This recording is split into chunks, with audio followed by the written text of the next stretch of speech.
Moriah mount ministries presence unchanging world, മാറ്റമില്ലാത്ത വചനം. പരിശുദ്ധാത്മാവിൻ ശക്തിയാലെ ഇന്ന് നിറയ്ക്കണേ നാഥാ, ശക്തരായി തീരാൻ. പരിശുദ്ധാത്മാവിൻ ശക്തിയാലെ ഇന്ന് നിറയ്ക്കണേ നാഥാ, ശക്തരായി തീരാൻ. ആത്മസന്തോഷം കൊണ്ടു നിറയ്ക്കണേ പ്രിയനെ, ആത്മചൈതന്യം എന്നിൽ പകരുക പരനെ. ജയത്തോടെ ജീവിതം ധരയിൽ ഞാൻ ചെയ്യുവാൻ, ജയത്തോടെ ജീവിതം ധരയിൽ ഞാൻ ചെയ്യുവാൻ. പരിശുദ്ധാത്മാവിൻ ശക്തിയാലെ ഇന്ന് നിറയ്ക്കണേ നാഥാ, ശക്തരായി തീരാൻ. കർത്താവിൻ്റെ അതിപരിശുദ്ധ നാമം മഹത്വപ്പെടട്ടെ. മാറ്റമില്ലാത്ത വചനവുമായി നിങ്ങളുടെ മുമ്പിൽ ഒരിക്കൽ കൂടി വന്നു നിൽപ്പാൻ എനിക്ക് ഈ ദയവ് കാണിച്ച മഹത്വമുള്ള കർത്താവിനെ സ്തുതിക്കുന്നു, സ്തോത്രിക്കുന്നു. ഇന്നത്തെ ഈ കാലത്ത് പല കാര്യങ്ങളിലും നാം പലയിടങ്ങളിലും ശ്രദ്ധിച്ചിട്ടുണ്ട്. എല്ലായിടത്തും ചിലയിടങ്ങളിൽ നാം പോകുമ്പോൾ ഈ റോഡ് പുതുപ്പിക്കുവാനായി അടച്ചിരിക്കുന്നു എന്ന് നാം പലയിടങ്ങളിലും റോഡുകൾ, പാലങ്ങൾ ഇതുപോലെ ഉള്ളവയെല്ലാം അത് പുതുപ്പിക്കുവാനായി അവിടെ അടച്ചിട്ടിരിക്കുന്ന കാര്യങ്ങൾ നാം കാണാറുണ്ട്. പല സ്ഥലങ്ങളിലെ ഈ കെട്ടിടം അഴിച്ചു പണിക്ക് വേണ്ടിയിട്ട് ഇവിടെ ഇരുന്ന് ഓഫീസ് മറ്റൊരിടത്തേക്ക് മാറ്റിയിരിക്കുന്നു എന്ന് കാണാം. എന്നാൽ ഇതുപോലത്തെ പല പാലങ്ങളും റോഡുകളും പുതിയതായി വാങ്ങിച്ച വാഹനങ്ങളും പലപ്പോഴും അത് അടുത്ത പണിക്ക് വേണ്ടിയിട്ട് മാറ്റിവെച്ചിരിക്കുന്നത് നമുക്ക് കാണാം. നല്ലതായി വളരെയധികം ശ്രദ്ധയോട് പണിത ആ റോഡാണ്. വളരെയധികം വിദഗ്ധരുമായി ചേർന്ന് ഉണ്ടാക്കിയ പാലമാണ്. വളരെ നല്ല മാനുഫാക്ചറിങ് മെറ്റീരിയൽസ് കൊണ്ടുണ്ടാക്കിയ വാഹനങ്ങളാണ്. എന്നാൽ ഇതുപോലുള്ള ഈ കാര്യങ്ങളെല്ലാം നമുക്ക് ശരിയായി ഉപയോഗിക്കാൻ അറിയാത്തത് കൊണ്ടോ തെറ്റായി ഉപയോഗിച്ചത് കൊണ്ടോ അല്ലെങ്കിൽ പ്രകൃതി ദുരന്തങ്ങൾ മൂലമോ ഇത് ഇന്ന് ഉപയോഗശൂന്യമായിപ്പോയി. പരിപൂർണമായി അതിനെ മാറ്റിപ്പണിതാലേ പറ്റുള്ളൂ. പലപ്പോഴും നാം അറിയുന്നു, പുതിയത് ഉണ്ടാക്കുന്നതിനേക്കാളും വളരെയധികം പ്രയാസമുള്ളതാണ് അത് പുനഃക്രമീകരിക്കുക എന്ന് പറയുന്നത്. അതിന് അത്രത്തോളമുള്ള ആ ജോലികളുടെ ഭാരവും അതിൻ്റെ മെറ്റീരിയൽസുകളും പല കാര്യങ്ങളിലും അത് ഒരുപാട് പ്രതിസന്ധികൾ ഉണ്ടാക്കുന്ന രീതിയിലാണ്. അതുപോലെ ഇരിക്കുമ്പോൾ തന്നെയും ഈ കാര്യങ്ങളെല്ലാം നമുക്ക് വസ്തുക്കളായതുകൊണ്ട് അത് നമുക്ക് പുതുക്കി പണിയാം, ആ നിലയിലേക്ക് കൊണ്ടുവരാം. ഇതുപോലെ തന്നെയാണ് നമ്മുടെ ജീവിതം. ഈ ജീവിതം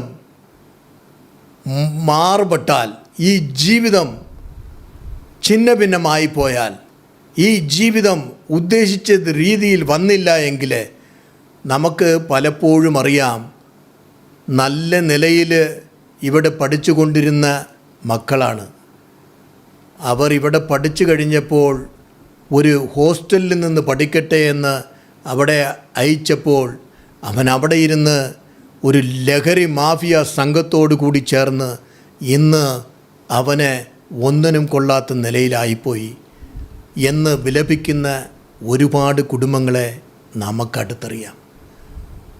എത്രയോ കാര്യങ്ങൾ ഒരുക്കി, എത്രയോ കാര്യങ്ങളെ നാം പരിപൂർണമായി പല വർഷങ്ങളായി പട്ടപാടുകളെല്ലാം ചേർത്ത് ഉണ്ടാക്കി നല്ല ഒരു ചെറുക്കനാണെന്ന് വിചാരിച്ച് മോളെ അയച്ചതാണ്. ഇന്ന് അത് പരിതാപത്തിൻ്റെ നിലയിലാണ് എന്ന് പറയുന്ന എത്രയോ കുടുംബങ്ങളെ നമുക്കറിയാം. ഏത് കാര്യവും എല്ലാ കാര്യങ്ങളും ഞാൻ ഇത്രത്തോളം കാര്യത്താൽ ഇരിക്കുന്ന എല്ലാ കാര്യങ്ങളും ചെയ്ത് എനിക്ക് ഈ ജോലി ഉള്ളിടത്തോളം കാലം എൻ്റെ കുടുംബത്തിനെ ഞാൻ ഈ നിലയിൽ തന്നെ കണ്ടെത്തി മുമ്പോട്ട് കൊണ്ടുപോകും എന്ന് വളരെ കാര്യമായി പറഞ്ഞുകൊണ്ടിരുന്ന നാളുകളിൽ ഇടയ്ക്ക് ഒരു ദിവസം ഡോക്ടറെ കണ്ട് സംസാരിച്ചപ്പോൾ ഡോക്ടർ ചെക്കപ്പ് ചെയ്തിട്ട് പറഞ്ഞ്, നിങ്ങൾക്ക് ക്യാൻസറാണ്, ഇന്ന കാര്യങ്ങൾ ചെയ്യണം, അത് എനിക്ക് മറ്റൊരു ഉറപ്പും തരുവാൻ സാധിക്കുകയില്ല എന്ന്. അതോടുകൂടി ആ കുടുംബത്തിൻ്റെ എല്ലാ കാര്യങ്ങളും തീർന്നുപോയ മട്ടിലാണ്, എല്ലാ നിലയിലും തീർന്നുപോയ മട്ടിലാണ്. അവരെ പണ്ട് അവിടെ വന്നുകൊണ്ടിരുന്നവർ പോലും ഇനി അവിടെ പോയാൽ ഏതെങ്കിലും സഹായം ചെയ്യേണ്ടി വരുമോ എന്ന് വിചാരിച്ച് അവർ പോലും മാറി നിൽക്കുന്ന അവസ്ഥയാണ് ആ കുടുംബത്തിന് ഉണ്ടാകുന്നത്. നാം ചിലരുടെ അടുത്ത് ചോദിച്ചാൽ പറയും, പരിപൂർണമായി ഈ ദേശത്ത് എല്ലാ കാര്യങ്ങളും ഞങ്ങളുടെ എല്ലാ സ്വത്തുക്കളും എല്ലാം അടമാനം വച്ചിട്ടാണ് ഈ നല്ലൊരു ബിസിനസ് തുടങ്ങിയത്. ഇവിടെ ഇതുപോലത്തെ ഒരു ബിസിനസ്സും ഇതിൻ്റെ മുമ്പേ വന്നിട്ടില്ല. ഈ ബിസിനസ് വന്നപ്പോൾ ഞങ്ങൾ ഈ ബിസിനസ്സിന് മൂലം അടമാനം വച്ചതെല്ലാം അടക്കിയെടുത്ത് പലവിധമായ പല കാര്യങ്ങൾ ഞങ്ങൾ നേടി. ഇത്രയൊക്കെ ഇരുന്നപ്പോൾ ഇതാ കൊറോണ എന്ന 2 വർഷം മൊത്തത്തിൽ അടച്ചിട്ടപ്പോൾ ആ കടം വീട്ടുവാനോ മറ്റുള്ളവരുടെ മുഖത്ത് നോക്കുവാനോ പോലും സാധിക്കാത്ത നിലയിൽ ഇന്ന് ഞങ്ങളുടെ ജീവിതം താറുമാറായിരിക്കുന്നു എന്ന് പറയുന്ന പലരെയും നമുക്കറിയാം. ഓരോ കാര്യങ്ങൾ നമ്മൾ ചിന്തിച്ച് നോക്കുമ്പോൾ നാം വീടുകളിൽ വാങ്ങിക്കുന്ന ഒരു സാധനം ഇത് റിപ്പയറായി എന്ന് പറഞ്ഞാൽ നമുക്ക് വിറ്റവൻ തന്നെ പറയും, അത് ഇന്ന സർവീസ് സ്റ്റേഷനിൽ പോയി നിങ്ങൾ സർവീസ് ചെയ്ത് കൊള്ളുക എന്ന്. എന്നാൽ ഇങ്ങനെ ഛിന്ന ഭിന്നമായ ജീവിതത്തെ, ഈ പ്രതിസന്ധികൾക്ക് മത്തിയിലിരിക്കുന്ന ഈ കുടുംബത്തെ, ഇങ്ങനെ ആയിപ്പോയ നമ്മുടെ മക്കളെ ആര് പരിചരിക്കും? ആരാ മാറ്റി അവരെ നിർത്തുന്നത്? ആരാ പഴയ നിലയ്ക്ക് കൊണ്ടുവരുന്നത്? അങ്ങനെ ഇരിക്കുന്ന ഒരു സാഹചര്യം പലപ്പോഴും നാം മറന്നു പോകാറുണ്ട്. എന്നാൽ ഇത്രത്തോളമുള്ള പ്രതിസന്ധികൾക്ക് മത്തിയിലിരിക്കുന്ന കുടുംബങ്ങളെ, ഇത്രത്തോളം പ്രശ്നങ്ങൾക്ക് മത്തിയിലിരിക്കുന്ന കുടുംബങ്ങളെ നിൻ്റെ കുഞ്ഞിനെ നേർവഴിക്ക് കൊണ്ടുവരുവാൻ, നിൻ്റെ മകളുടെ ആ കുടുംബ ജീവിതത്തെ ധന്യമാക്കുവാൻ, നിൻ്റെ ഔദ്യോഗിക ജീവിതത്തെ, അതുപോലെ നിൻ്റെ ബിസിനസ്സിനെ പഴയതിലും മഹത്വവുമായി ചെയ്തു തരുവാൻ ഒരുത്തനിതാ നിങ്ങളെ വിളിക്കുന്ന ആ ഒരുവനെ കുറിച്ചാണ് നാം ഇന്ന് നോക്കുന്നത്. നമുക്കൊന്ന് അദ്ദേഹത്തിനെ കുറിച്ചറിയാം. മത്തായി എഴുതിയ സുവിശേഷം 11-ാം അധ്യായം 28-ാം വചനം. അധ്വാനിക്കുന്നവരും ഭാരം ചുമക്കുന്നവരുമായുള്ളവരെ എല്ലാവരും എൻ്റെ അടുക്കൽ വരുവീൻ, ഞാൻ നിങ്ങളെ ആശ്വസിപ്പിക്കും. കണ്ടോ, ഒരുവൻ വിളിച്ചു പറയുന്നു, അധ്വാനിക്കുന്നവരും ഭാരം ചുമക്കുന്നവരും ഈ പ്രതികൂലത്തിലേക്ക് നിങ്ങൾ എൻ്റെ അടുത്ത് വാ, എൻ്റെ അടുത്ത് വാ, ഞാൻ നിങ്ങളെ ആശ്വസിപ്പിക്കും. ആരാണെന്ന് മനസ്സിലായോ? യേശു ക്രിസ്തു എന്ന് പറയുന്ന ആ വ്യക്തിയാണ്. ആ യേശു ക്രിസ്തുവിനെ കുറിച്ചാണ് മാറ്റമില്ലാത്ത വചനത്തിലൂടെ ഞങ്ങൾ നിങ്ങളെ അറിയിച്ചു കൊണ്ടിരിക്കുന്നത്. ഈ യേശുവിനെ അറിയാത്തവർ ഇന്ന് ഇത് കേൾക്കുന്നുണ്ടെങ്കിൽ നിങ്ങൾ അവൻ്റെ തിരുസന്നിധിയിലേക്ക് വാ. അവൻ ഇതൊക്കെയും മാറ്റിത്തരുന്നവനാണ്. നിങ്ങൾക്ക് വേണ്ടിയിട്ടും ഞങ്ങൾക്ക് വേണ്ടിയിട്ടും ഈ ലോകത്തിന് മുഴുവനുമായി ആ രക്ഷിതാവായ യേശു ക്രിസ്തു പരലോകത്തിൽ നിന്ന് ഭൂലോകത്തിലെ മനുഷ്യനായി അവതരിച്ച് ഈ ലോകത്തിൻ്റെ പാപത്തിന് വേണ്ടിയിട്ട്, പാപമില്ലാത്ത പരിശുദ്ധനായ ആ ദൈവം എല്ലാ പാപവും ഏറ്റുവാങ്ങി അവൻ നമുക്കായി കാൽവരി ക്രൂശിലെ ജീവൻ വിട്ട് 3-ാം ദിവസം ഉയിർത്തെഴുന്നേറ്റ് ഇന്ന് പിതാവിൻ്റെ കൂടെ ഇരുന്ന് നിങ്ങളെയും എന്നെയും ആശ്വസിപ്പിക്കുവാൻ ആ ദൈവത്തിൻ്റെ അടുക്കൽ വരുമോ? നിങ്ങൾ നിങ്ങൾ പലപ്പോഴും വിചാരിക്കും ഇതിങ്ങനെ പ്രതികൂലമായി, ഇന്നെ ഇത് ചെതഞ്ഞു പോയി, ഛിന്ന ഭിന്നമായി പോയി. ഇങ്ങനെയൊക്കെ ആയ കാര്യങ്ങൾ നമ്മൾ നേരത്തെ നോക്കിയതുപോലെ ആ റോഡും കെട്ടിടവും വാഹനവും പുനർക്രമീകരണം ചെയ്തു എന്ന് ആണ് നമ്മൾ വായിച്ചത്. എന്നാൽ ഇവൻ്റെ കൂടെ വരുമെങ്കിൽ, ഇവൻ്റെ കൂടെ നിങ്ങൾ നടക്കുമെങ്കിൽ, ഇവനെ മനസ്സിലാക്കിയെങ്കിൽ, ഇവൻ്റെ സ്നേഹം നിങ്ങൾക്ക് കിട്ടുമെങ്കിൽ നിങ്ങളെ അവൻ പറയുന്നു എങ്ങനെ ആക്കുമെന്ന്. നമുക്ക് ഒന്നും കൂടെ വായിക്കാം. 2 കൊരിന്ത്യർ 5:17 ഒരുത്തൻ ക്രിസ്തുവിലായാൽ അവൻ പുതിയ സൃഷ്ടി ആകുന്നു. പഴയത് കഴിഞ്ഞുപോയി, ഇതാ അത് പുതുതായി തീർന്നിരിക്കുന്നു. പഴയത് ഒക്കെയും മാറി പുതിയ സൃഷ്ടിയാക്കി എന്നാണ്. കർത്താവിൽ വന്നാൽ പുതിയ സൃഷ്ടിയാകും. നിൻ്റെ ഇന്നലെ വരെയുള്ള എല്ലാ കാര്യങ്ങളും അങ്ങ് മാറും. നിൻ്റെ ചിന്ത മാറും, നിൻ്റെ പ്രവൃത്തി മാറും, നിൻ്റെ കൂട്ടുകാർ മാറും, നീ ഇരിക്കുന്ന സ്ഥലവും സ്ഥാനവും എല്ലാം മാറും. നിൻ്റെ ഉയർച്ച തന്നെ ഉയർച്ചയായി മാറിക്കൊണ്ടേയിരിക്കും. അതുകൊണ്ട് ഇന്നലെ വരെ നടന്ന ഈ പ്രതിസന്ധികളെക്കുറിച്ചോ, ഇങ്ങനെ ആയിപ്പോയല്ലോ, എങ്ങനെ ഇരുന്ന ജീവിതം അത് ഇങ്ങനെ ആയിപ്പോയല്ലോ എന്ന് വിഷമിക്കേണ്ട. അങ്ങനെ വിഷമിക്കുവാനല്ല, അങ്ങനെ വിഷമിക്കുന്നവരെയും അധ്വാനിക്കുന്നവരെയും ഭാരം ചുമക്കുന്നവരെയും എൻ്റെ അടുത്ത് വരുവിനെന്ന വിളിക്കുന്ന ഒരു മഹത്വമുള്ള ദൈവമുണ്ട്. ആ യേശു ക്രിസ്തുവിനെ ഇന്ന് നിങ്ങൾ സ്വന്തം രക്ഷകരായി ഏറ്റെടുക്കുമോ? അവൻ പറയുന്നത് ഇത്ര മാത്രമേ ഉള്ളൂ: എൻ്റെ പാപത്തിനായി കൽവാരി ക്രൂശിലെ എൻ്റെ പാപത്തിന് വേണ്ടിയിട്ട് അവൻ തൻ്റെ സ്വന്തം ജീവനെ നൽകി. എൻ്റെ പാപപരിഹാരമാർത്ഥം അവനത് ചെയ്തു എന്ന് ഞാൻ വിശ്വസിക്കുന്നു എന്ന് നിങ്ങൾ ഏറ്റെടുക്കുമെങ്കിൽ നിങ്ങൾ അവൻ്റെ മക്കളായി എന്നാണ് നാം വായിക്കുന്നത്. അങ്ങനെ ഇരിക്കുമ്പോൾ ആ മഹത്വമുള്ള കർത്താവ് ഇന്ന് നിങ്ങളുടെ ഇടയിലുണ്ട്. ആരെങ്കിലും ഈ ദൈവത്തിനെ അറിയാത്തവരുണ്ടോ? ഈ മഹത്വമുള്ള ദൈവത്തിനെ ഇന്നോളം അറിയാത്തവരുണ്ടോ? ഇല്ലെങ്കിൽ ഞാൻ ഈ ക്രിസ്തീയ കുടുംബത്തിൽ ജനിച്ചതാണ്, ഞാൻ ക്രിസ്തീയ കുടുംബത്തിൽ ജനിച്ചു കഴിഞ്ഞാൽ പിന്നെ ഞാൻ ക്രിസ്തുവിനെ അറിയാവുന്നവരാണോ എന്ന് തെറ്റായ ധാരണയിലാണോ നിങ്ങളിരിക്കുന്നത്? അല്ല. ക്രിസ്തീയ കുടുംബത്തിൽ ജനിച്ചാലും ക്രിസ്തീയ കുടുംബത്തിൻ്റെ കൂടെ നടന്നാലും ഇതൊന്നും ആകത്തില്ല. നീ തന്നെ നിൻ്റെ രക്ഷകനായി അവനെ ഏറ്റെടുക്കണം. നിൻ്റെ ഹൃദയത്തിലെ അവനെ വിശ്വസിച്ച് ഏറ്റെടുക്കുമ്പോൾ ഈ എല്ലാ കാര്യങ്ങളെയും അറിയുന്ന ദൈവം നിന്നെ എല്ലാ കാര്യത്തിലും പുതിയതാക്കുമെന്ന് അവൻ പറഞ്ഞിട്ടുണ്ട്. നീ ഏത് പ്രതിസന്ധിയിലിരുന്നാലും നിൻ്റെ പഴയതെല്ലാം, പഴയ കാര്യങ്ങൾ ഞാൻ ഇത്രയെല്ലാം ചെയ്തു, ഇത് ചെയ്തു, അത് ചെയ്തു, നിൻ്റെ പഴയതെല്ലാം മാറിപ്പോകും. പുതിയതായി നിന്നെ സൃഷ്ടിക്കും. നിൻ്റെ വാക്ക് കേൾക്കുന്നവരും നീ ഇരിക്കുന്ന കുടുംബത്തിലും നിന്നെക്കുറിച്ച് പുതിയതായി തന്നെ അറിയുവാൻ തക്കവണ്ണം അവൻ പുതിയത് അവിടെ ഉണ്ടാക്കും. അതാണ് ഈ യേശുവിൻ്റെ പ്രാധാന്യം. ഈ യേശുവിനെ നിങ്ങൾക്ക് അറിയണ്ടേ? ഈ യേശുവിനെക്കുറിച്ച് കൂടുതലായി നിങ്ങൾക്ക് അറിയുവാൻ താല്പര്യമില്ലേ? ഈ യേശുവിൻ്റെ കൂടെ വരുവാൻ താല്പര്യമില്ലേ? ഈ യേശുവിനെ സ്വന്തം രക്ഷകനായി ഏറ്റെടുക്കുവാൻ ഇനിയും താമസിക്കണോ?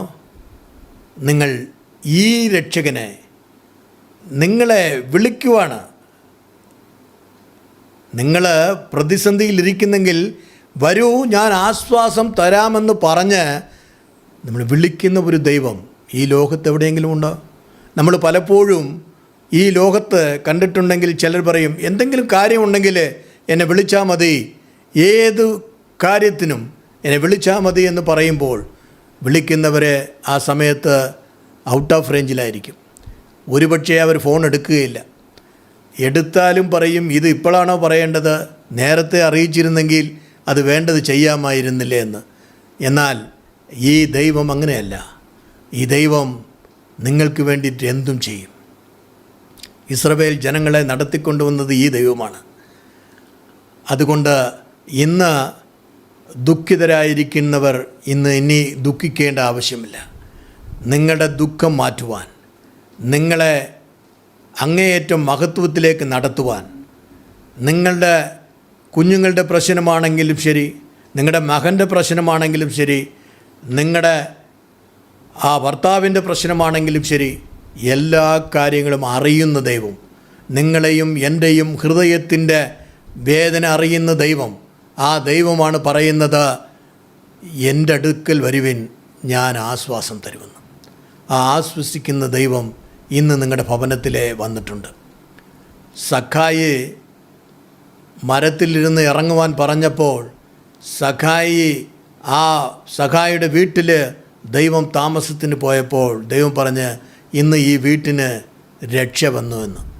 അതുകൊണ്ട് ഇപ്പോൾ ഇത് കേട്ടുകൊണ്ടിരിക്കുന്ന പ്രിയപ്പെട്ടവരെ, നിങ്ങളിൽ ഒരുവൻ ഇന്ന് ഈ ക്രിസ്തുവിനെ ഏറ്റെടുക്കുമെങ്കിൽ ആ നിങ്ങളുടെ കുടുംബത്തിന് തന്നെ രക്ഷ വരുവാനുള്ള ദിവസം ഇന്നാണ്. ഇത് ദൈവം നിങ്ങളുടെ അടുത്ത് നിന്ന് പ്രതീക്ഷിക്കുന്നതും ഈ കാര്യങ്ങളാണ്. അതുകൊണ്ട് നാം ഈ യേശുവിനെ കൈക്കൊണ്ടു മുമ്പോട്ട് പോകുമെങ്കിൽ നമ്മുടെ ജീവിതത്തിൽ വെറുതെ ആയിപ്പോയ നാളുകൾ മാറി ഇനി വരുന്ന ഓരോ ദിവസവും അനുഗ്രഹത്തിൻ്റെ നാളുകളായി മാറും. നാം വിദ്യാഭ്യാസത്തിനായി പോയ നശിച്ച് മടങ്ങി വന്ന ആ മകനെക്കുറിച്ച് ഓർത്തുകൊണ്ടിരുന്നെങ്കിൽ നാളെ മുതൽ അവൻ്റെ ആ നല്ല നിലയിലുള്ള അവൻ്റെ മാറ്റം കണ്ട് ഈ യേശുവിനെ സ്തുതിക്കുവാൻ സാധിക്കും. നിൻ്റെ മകളുടെ കാര്യത്തിലെ ഉള്ള ആ പ്രതിസന്ധികളെക്കുറിച്ച് ചിന്തിച്ചു കൊണ്ടിരുന്ന നീ നാളെ മുതൽ അതിൽ ദൈവത്തിനെ സ്തുതിക്കുന്ന തരത്തിൽ ആ കുടുംബ ജീവിതത്തിൽ എൻ്റെ ദൈവം ഇടപെടും. അതുകൊണ്ടാണ് ആ ഉറപ്പോട് പറയുന്ന, നീ അധ്വാനിക്കുന്നവരും ഭാരം ചുമക്കുന്നവരും എൻ്റെ അടുക്കൽ വരുവിൻ, ഞാൻ നിങ്ങൾക്ക് ആശ്വാസം തരും. ആ ആശ്വാസം തരുന്ന ദൈവം ഇന്ന് നമ്മുടെ മധ്യയിലുണ്ട്. അത് നാം പലപ്പോഴും മറന്നു പോകുന്നതാണ്. വേദപുസ്തകത്തിലെ ആ ദൈവത്തിൻ്റെ അടുത്ത് വന്നവരൊക്കെയും മഹത്വത്തിൽ ഉയർന്നവരായി നാം കാണുന്നുണ്ട്. പ്രതിസന്ധിയിലായ കാര്യങ്ങളെ നാം അറിയുന്നുണ്ട്. ആ ദൈവത്തിൻ്റെ വസ്ത്രത്തൊങ്കലെങ്കിലും തൊട്ടാൽ ഞാൻ സുഖമാകും എന്ന് മനസ്സിലെ വിശ്വസിച്ച് ഉറപ്പിച്ച് ഒരു സ്ത്രീ ആ ഭയങ്കരമായ കൂട്ടത്തിൻ്റെ നടുവിൽ അവൾ പോയി ആ വസ്ത്രത്തൊങ്കലെ തൊട്ടപ്പോൾ അവൾ പരിപൂർണമായി സുഖമായത് നാം വേദപുസ്തകത്തിൽ വായിക്കുന്നു. അങ്ങനെ ഓരോ കാര്യങ്ങളിലും ദൈവം അത്രത്തോളം കരുണാമയനായി സമ്പന്നമായി എല്ലാ കാര്യങ്ങളും ചെയ്തു കൊടുത്തിട്ടുണ്ട്. അദ്ദേഹത്തിൻ്റെ അടുത്ത് പോയ എത്രയോ കുരുടർ കാഴ്ചപ്പെട്ട്, മരിച്ചവൻ ഉയിർത്തെഴുന്ന്, കുറവുള്ളവൻ നിറവായി.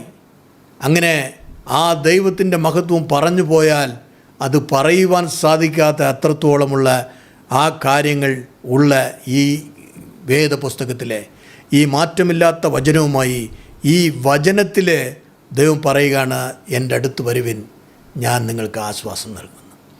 ആ ആശ്വാസത്തിൽ നമ്മളെ മാത്രമല്ല, നമ്മുടെ അടുത്തിരിക്കുന്നവർ, അടുത്തറിയാവുന്നവർ ഓരോരുത്തരെയും ചേർത്ത് നാം അവർക്കായും നമ്മളും എല്ലാവരും ഒത്തൊരുമിച്ച് ചേർന്ന് ഈ ക്രിസ്തുവിനെ കൈക്കൊള്ളുമെങ്കിൽ, ഈ ക്രിസ്തുവിൻ്റെ കൂടെ നടക്കുമെങ്കിൽ അവൻ മഹത്വമുള്ള ദൈവമാണ്. അവൻ നിങ്ങളെയും എന്നെയും അനുഗ്രഹിക്കുന്ന ദൈവം, നമ്മുടെ ദുരിതങ്ങളെ മാറ്റുന്ന ദൈവം. ആ ദൈവം ഇന്ന് എന്താണ് നിങ്ങൾക്ക് ചെയ്യേണ്ടത്? നിങ്ങൾ എന്ത് ചോദിച്ചാലും തരാമെന്ന് പറയുന്ന ആ ദൈവമാണ്. എൻ്റെ നാമത്തിൽ വിശ്വാസമുള്ളവരായി, എൻ്റെ നാമത്തിൽ വിശ്വാസമുള്ളവനായി വരുന്ന ഓരോരുത്തരെയും ഞാൻ എൻ്റെ സ്വന്തം മക്കളായി കണക്കാക്കുമെന്ന് പറഞ്ഞിരിക്കുന്നവൻ, അവൻ്റെ മക്കളായി നാം ആകുമ്പോൾ നമുക്കാവശ്യമുള്ളതൊക്കെയും തരുവാൻ, ഏത് പ്രതിസന്ധിയിലും ഏത് പ്രശ്നത്തിലും നാം നടക്കുമ്പോൾ അവൻ്റെ തിരുമുമ്പിൽ നമ്മുടെ കാര്യങ്ങൾ പരിപൂർണമായി ഏൽപ്പിക്കുക. അങ്ങനെ ഏൽപ്പിക്കുമ്പോൾ അവൻ നമ്മെ നടത്തുന്നവനും നയിക്കുന്നവനുമായി ഇരിക്കുന്നത് 100% ഉറപ്പാണ്. ആ ദൈവത്തിൽ നിങ്ങൾക്ക് വിശ്വാസമുണ്ടോ? ഇന്ന് തന്നെ അത് പരിപൂർണമായി ഏറ്റെടുക്കുക. എത്രത്തോളം നിങ്ങൾ അവനിൽ അർപ്പിച്ചിരിക്കുന്ന വിശ്വാസമുണ്ട്, ആ ദൈവത്തിനെ ഇന്ന് തന്നെ ഏറ്റെടുക്കുക. നിങ്ങളുടെ പരിപൂർണമായി നിങ്ങളുടെ പഴയ കാര്യങ്ങൾ അവൻ്റെ തിരുമുമ്പിൽ ഏറ്റുപറയുക. ഏറ്റുപറഞ്ഞ് ഇന്ന് മുതൽ പുതിയ സൃഷ്ടിയായി നാം മാറും. നമ്മളെ പുതിയ സൃഷ്ടിയായി മാറ്റുവാൻ അവൻ നമ്മുടെ ഇടയിൽ തന്നെ ഉണ്ട്. ആ മഹത്വമുള്ള ദൈവം നാം മത്തിയിലേ ഇരിക്കുമ്പോൾ ഒന്നിനെക്കുറിച്ചും വേവലാതിപ്പെടണ്ട എന്ന്, ഒന്നിനെക്കുറിച്ചും പ്രതികൂലങ്ങളെക്കുറിച്ച് നീ ഭയപ്പെടണ്ട എന്ന് ദൈവം നമുക്ക് ഓർമ്മിപ്പിക്കുന്നു. ഈ ലോക ജീവിതത്തിലെ, ഈ ലോകത്തിലെ നിങ്ങൾക്കും എനിക്കുമായി പാവമില്ലാത്ത ഒരു ബലിയായി വരുവാൻ ഈ ലോകത്ത് ജനിച്ച ആ ക്രിസ്തു, നമുക്കായി ക്രൂശിൽ മരിച്ച ആ ക്രിസ്തു നമ്മുടെ കാര്യത്തിനായി ഈ ലോക ജീവിതത്തിലെ സുവിശേഷീകരണത്തിൻ്റെ സമയത്ത് നടക്കുമ്പോൾ, ഈ സുവിശേഷവുമായി നടക്കുമ്പോൾ എല്ലാ കാര്യങ്ങളിലും എല്ലാ ഇടത്തിലും അത്ഭുതങ്ങളും അടയാളങ്ങളും ചെയ്ത് എല്ലാവരെയും നടത്തിയ, ധന്യതയിൽ നടത്തിയ ആ ദൈവം നിങ്ങൾക്കും എനിക്കും വേണ്ടി ഒരു പരിശുദ്ധ രക്തം ചിന്തപ്പെടണമെന്നതുകൊണ്ട് ഒരു പാപവും ചെയ്യാത്ത ആ ക്രിസ്തു നിങ്ങളുടെയും എൻ്റെയും പാപത്തിനായി, ഈ പരിശുദ്ധനായ ദൈവം എപ്പോഴും ജനത്തോടു കൂടി താമസിക്കുവാനാണ് നമ്മെ ഉണ്ടാക്കിയത്. ഈ പരിശുദ്ധ ദൈവം നമ്മോട് കൂടെ ചേർന്ന് വാഴുവാനാണ് താല്പര്യമെടുക്കുന്നത്. ആ പരിശുദ്ധ ദൈവത്തിൽ നിന്ന് മാറിപ്പോയത് നമുക്ക് ഏതേൻ തോട്ടത്തിലിരുന്ന് ആദാമിൻ്റെ പാപം തൊട്ട് നമ്മളും ദൈവവുമായുള്ള ആ അകൽച്ച വന്ന്, ആ അകൽച്ചയെ മാറ്റി നമ്മളെ ഒന്നിച്ച് ഒപ്പുറവാക്കുവാൻ, ഒരു നിരപ്പാക്കുവാൻ, ആ നിരപ്പിലേക്ക് നിങ്ങളും ഞാനും വരുവാൻ തക്കവണ്ണം ആ നിരപ്പിലേക്കാണ് യേശു ക്രിസ്തു എന്ന ആ ഒരു ദൈവപുത്രൻ നമുക്കായി കാൽവരി ക്രൂശിലെ ജീവൻ വെടിയുവാൻ തന്നെയാണ് വന്നത് തന്നെ. വന്ന ആ ദൈവം നിങ്ങൾക്കായും എനിക്കായും കാൽവരി ക്രൂശിലെ തൻ്റെ സ്വന്തം ജീവൻ കൊടുത്ത് നമ്മെ പാപവിമുക്തമാക്കി. നിങ്ങളും ഞാനും ഇന്നലെ വരെ ചെയ്തിരുന്ന എല്ലാ പാവങ്ങളും മാറുവാൻ അവൻ ആ കാൽവരി ക്രൂശിലെ ചിന്തിയ രക്തം നമുക്ക് ഹേതുവായി.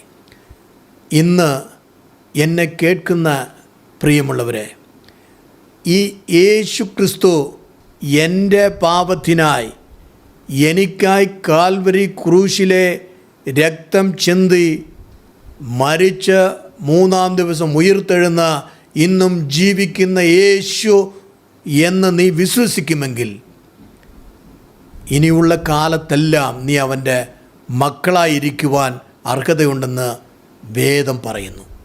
ഈ മാറ്റമില്ലാത്ത വചനം അതേപടി തന്നെ ഒരു നാളും വാക്കുമാറാത്ത ദൈവം നമുക്ക് പറഞ്ഞു തരുമ്പോൾ, ഇതുപോലത്തെ ഉള്ള ഈ നല്ല സന്ദർഭത്തെ വിട്ടുവിടാതെ ഈ കാലഘട്ടത്തിൽ തന്നെ നമ്മൾ ഈ ജീവനുള്ള ദൈവത്തിനെ അറിഞ്ഞ് അവനോട് കൂടെ ചേർന്ന് നടക്കുവാൻ ഈ സാഹചര്യം നമ്മൾ ഉറപ്പാക്കിയാൽ നമ്മുടെ വരും തലമുറകൾക്കും അത് തീർച്ചയായിട്ടും പ്രയോജനപ്പെടും என்பത് നിങ്ങൾ എന്നെ കേൾക്കുന്ന ഓരോ കുടുംബത്തിലും അത് സ്ഥിരപ്പെടുത്തിക്കൊള്ളുക. ഈ ദൈവം നമ്മളെ വിളിക്കുന്നവനാണ്. നമ്മളെ വിളിക്കുന്നവനെന്ന് പറഞ്ഞാൽ നമ്മളെ വിളിച്ചത് വെറുമനെ വിടാനല്ല, നമ്മളെ ഉയർത്തുവാനാണ്, നമ്മളെ അനുഗ്രഹിക്കുവാനാണ്.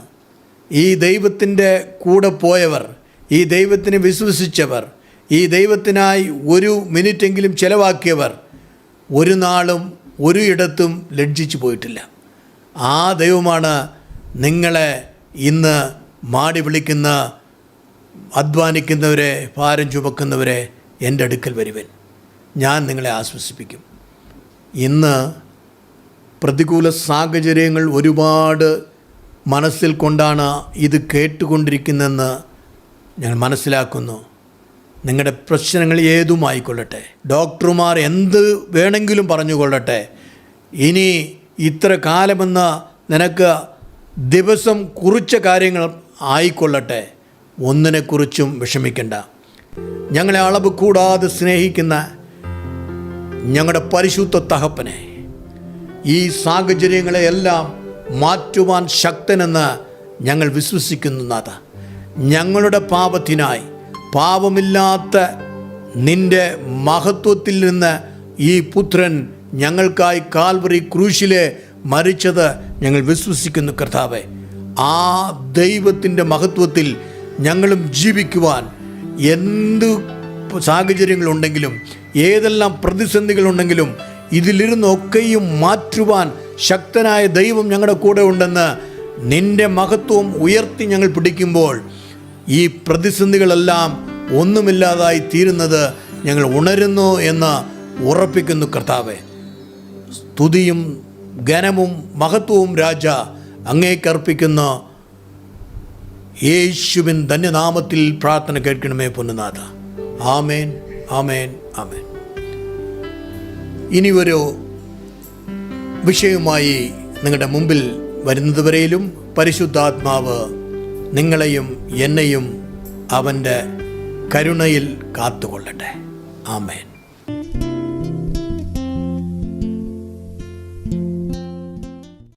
ഞങ്ങളുടെ വിലാസം: Moriah mount ministries, Vadamalapuram, Tenkasi district, Tamil Nadu 627755.